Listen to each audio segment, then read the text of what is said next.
কোম্পানির প্রোফাইল নিয়ে একটু আলোচনা করে যাই। আমাদের কোম্পানির ফাউন্ডার ডক্টর লিম সিওজিন, ধাতুক ডক্টর লিম সিওজিন। তার পরিচয় দুইটা, একটা ধাতুক একটা ডক্টর। ধাতুক হচ্ছে মালয়েশিয়াতে যারা ফিনান্সিয়াল ফ্রিডম, উনি 10টা বছর মাশরুম নিয়ে স্টাডি করছে, দেখছে এটা মানুষের পা থেকে মাথা পর্যন্ত প্রত্যেকটা অর্গানের জন্য গুরুত্বপূর্ণ একটা খাবার। তখন মালয়েশিয়ার কেডাতে 60 একর জমিতে ফার্ম এবং ফ্যাক্টরি করে, অর্থাৎ মাশরুম সে নিজেই চাষাবাদ করে এবং উৎপাদিত মাশরুম দিয়ে কিছু প্রোডাক্ট ম্যানুফ্যাকচারিং করে।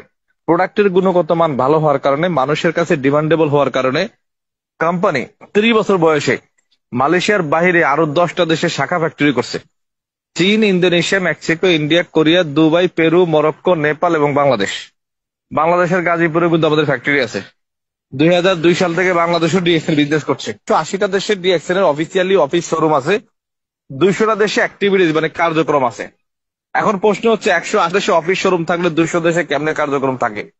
দেখেন, ফ্রান্সে বা মালদ্বীপে এইসব কান্ট্রিতে আমাদের কিন্তু অফিস বা শোরুম নাই, কিন্তু অনলাইনে প্রোডাক্ট পারচেস করলে স্পেন থেকে বা মালয়েশিয়া থেকে প্রোডাক্ট ডেলিভারি দেয়।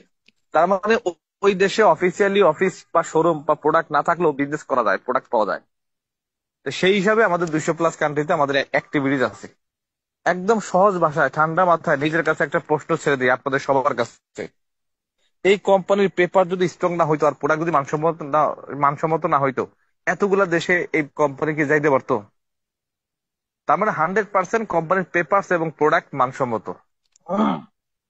আরেকটা প্রশ্ন আপনাদের কাছে করি, একদম ঠান্ডা মাথায় সুস্থ মস্তিষ্কে কাজে লাগিয়ে অ্যান্সারটা দিবেন। সেটা হচ্ছে, একটা কোম্পানি 32 বছর কোম্পানির বয়স, মালয়েশিয়াতে মাদার ফ্যাক্টরি, 10টা দেশে শাখা ফ্যাক্টরি, 200টা দেশে কার্যক্রম, 180টা দেশে অফিস শোরুম, এটা কি নরবরে কোম্পানি? এটা কি দুর্বল কোম্পানি? না, এটা 100% স্ট্রং একটা কোম্পানি। ভাই, আপনি চোরাবালির উপরে দাঁড়িয়ে কখনো আকাশ ছোঁয়ার স্বপ্ন দেখতে পারবেন না। কিছুক্ষণ পরে দেখবেন আপনি মাটির নিচে চলে গেছেন।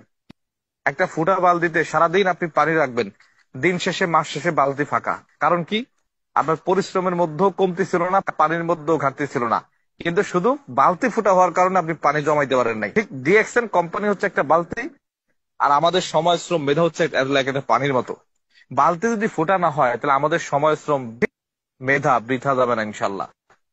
তখন আমি স্টাডি করে দেখলাম যে না, কোম্পানি স্টক, এই কোম্পানিতে কাজ করা যায়, কাজ করা যায়। তখন আমি সিদ্ধান্ত নিলাম, ইয়েস, আমি বিজনেসে এই কোম্পানিতে কাজ করব।